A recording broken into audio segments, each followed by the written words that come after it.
अस्सलाम वालेकुम व्यूअर्स, आपका अगर सोते हुए रात को सांस रुकता है और आप सांस की रुकावट की वजह से उठ जाते हैं, तो अब जो मैं आपको वीडियो इस टॉपिक के बारे में करूंगा वो आपके लिए बहुत फ़ायदेमंद होगी।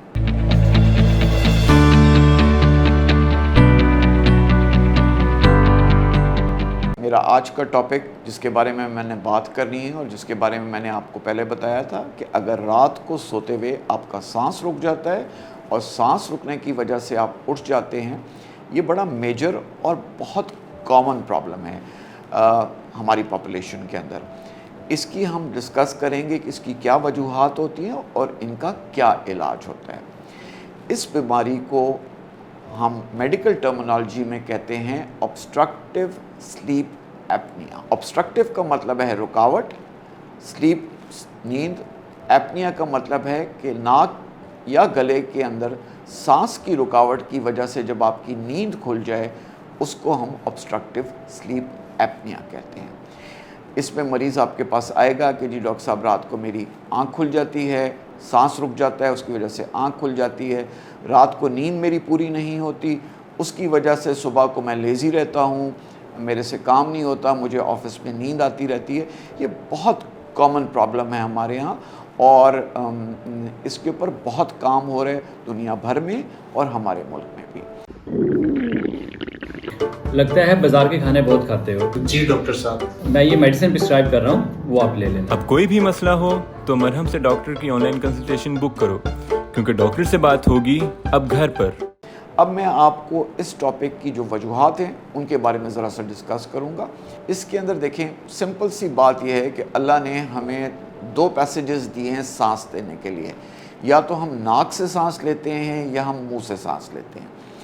आम तौर पे ऑब्स्ट्रक्टिव स्लीप एपनिया इस वजह से डेवलप होता है कि हमारी इन दोनों रास्तों में जो हमारे फेफड़ों तक हवा जानी है उसमें रुकावट होती है। यानी कि हमारी नाक में भी रुकावट होती है और उसकी वजह से नाक से सांस नहीं आता, और इसी तरह से हमारे गले के थ्रू जो सांस आना चाहिए उसमें भी रुकावट होती है।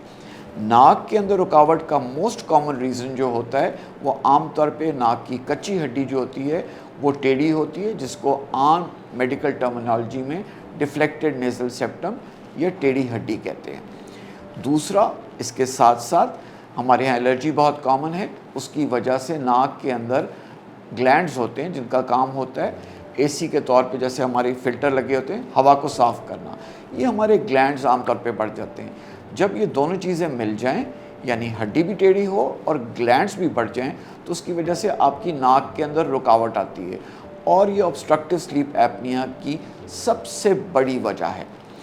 दूसरी तरफ अगर आप आ जाएं, यानी मुंह की तरफ, तो उसके अंदर आम ज़बान में जिसको हम कव्वा कहते हैं या मेडिकल टर्मिनोलॉजी में यूविला कहते हैं, वो हमारा जब हम वज़न ज़्यादा पुट ऑन कर लेते हैं तो उसके जो पट्टे होते हैं या मसल्स होते हैं वो लूज़ हो जाते हैं और हमारा यूविला जो है वो नीचे हैंग कर जाता है और वो ज़बान पे लगने लगता है। तो एक तरफ तो हमारी नाक बंद है, दूसरी तरफ सांस जो मुंह के थ्रू हम ले सकते थे, जब मुंह के थ्रू भी वो जगह कम रह जाएगी, जब हमारा यूविला या कव्वा जिसको हम ज़बान में कहते हैं वो नीचे ज़बान पे लग जाएगा, तो हमें ऑब्स्ट्रक्शन शुरू हो जाएगी और इस ऑब्स्ट्रक्शन की वजह से हमारे लंग्स में या फेफड़ों में सांस पूरा नहीं पहुंचता और उसकी वजह से हमारी ऑक्सीजन सैचुरेशन कम हो जाती है और हम रात को सोते हुए मल्टीपल टाइम्स उठ जाते हैं। इन दोनों का जो है इलाज, उसके अंदर सबसे पहले अगर नाक की ऑब्स्ट्रक्शन है तो आपको नाक की सर्जरी कराने की ज़रूरत पड़ती है, जिसमें हम नाक की हड्डी को सीधा करते हैं और ग्लैंड्स जो हैं उनको काट देते हैं। इसी तरह से अगर उससे आपका रिलीफ ना हो तो दूसरे लेवल के ऊपर गले के अंदर जो रुकावट आ रही है उसके अंदर हम गले की रुकावट को दूर कर देते हैं और मरीज़ के पैसेज खुल जाता है और ऑब्स्ट्रक्टिव स्लीप एपनिया उसका ख़त्म हो जाता है। मेरी दोनों तरह की अपॉइंटमेंट्स अवेलेबल हैं व्यूअर्स।